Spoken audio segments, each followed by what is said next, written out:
I'm here to talk about malware also, but a little different. Everyone has a smartphone these days, and we're looking at malware on mobile devices. Our mission was to do behavioral analysis on malware on a mobile device. We wanted to fully automate the assessment of malware for mobile platforms. What we hoped to do was to analyze the characteristics, behavioral characteristics in assessing suspicion. We wanted to efficiently collect data from mobile devices in order to analyze it and create an automated app analysis that also performs user interaction on a mobile device. The advantages for this is if we can look at an app early, we can have a chance to stop its use or to avoid our users from installing a software. Characteristics of malware on a mobile platform and in general are that they try to create other threads. A process will begin, and it'll spawn another process. It'll try to access personal information on a device. It may try to use incoming or outgoing text SMS messages. It may try to establish a TCP connection to an outside server. It may try to escalate its privileges or gain root access to your device. So we approached this methodology with a couple things in mind. We wanted to use the strace function of, it's a Linux program that looks at processes, how those processes interact with the file system, how it interacts with the kernel.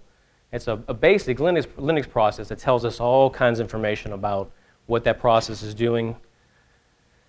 And then that process itself looks like really a big glob of text. It's hard to understand. So we turn that strace into a graph. Then we apply graph kernels, which are machine learning approaches to determine similarity with these straces. After that, we do feed it into a support vector machine, which is, again, malware, a way for us to do machine learning on these graph kernels to detect whether it might be benign or a malicious application.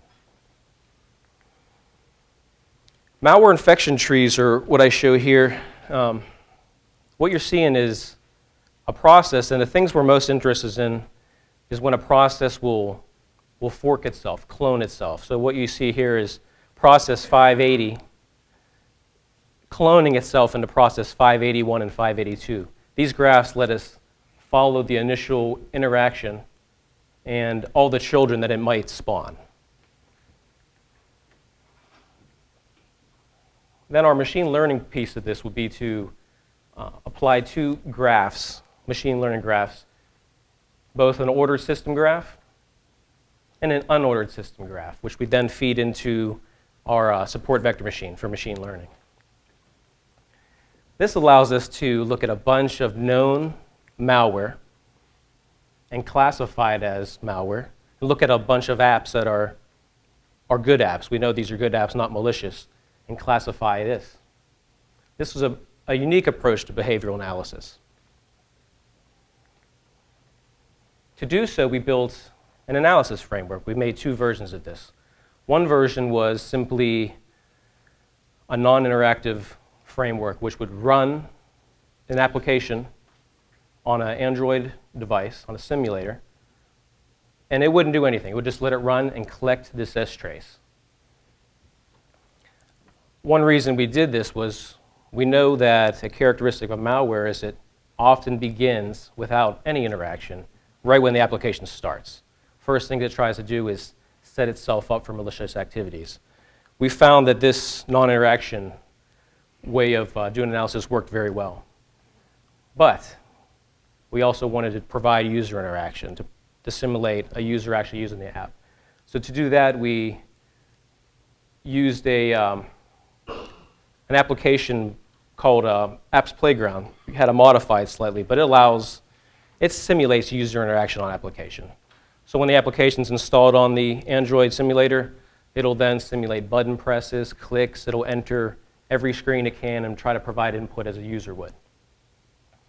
With interaction, it runs fairly fast. We run it for three minutes or so.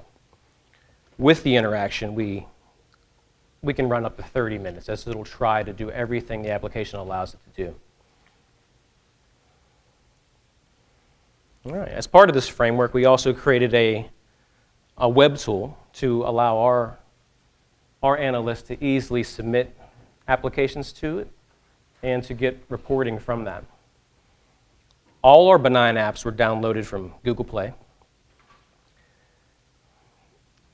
Current analysis results are very positive using these malware infection trees. We've looked at almost 20,000 total Android app samples, 11,000 malicious, almost 8,000 benign apps, all ranging from the dates of 2009 through 2014. So that's the release of that app, those dates.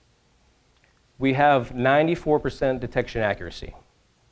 We feel that's very positive. That's about 7% false negatives on that, 7% false positives. All the machine learning was done by our Dr. Cavazos' group at University of Delaware. So we've partnered with them. They have a great team. They did a lot of the heavy lifting of the analysis for the machine learning portion of this. Some final thoughts. We'd like to make this framework available for the public. We have implemented some basic web features. Potentially anyone could submit to this framework in the future. 94% detection accuracy using straces as a novel thought of examining malware is very good. We actually do better than most anti-malware programs, especially on newer samples. The reason being is most of your detection agents, your antivirus, your public software is signature-based. So as they get older, you're able to identify malware. They do a good job on older malware. We do a better job on brand new malware, something zero-day efforts. We have a good chance of detecting it with the strace examining. Again, we mentioned that the malicious activity occurs in the first 2 seconds execution. We've proven that with our non-interactive actually having a better success rate than our interactive. We'd like to continue to improve this analysis and reduce the false negatives and false positives. We have a paper being submitted either late this year or early next year to IEEE Security and Privacy. That's it. That's all I have. Thank you.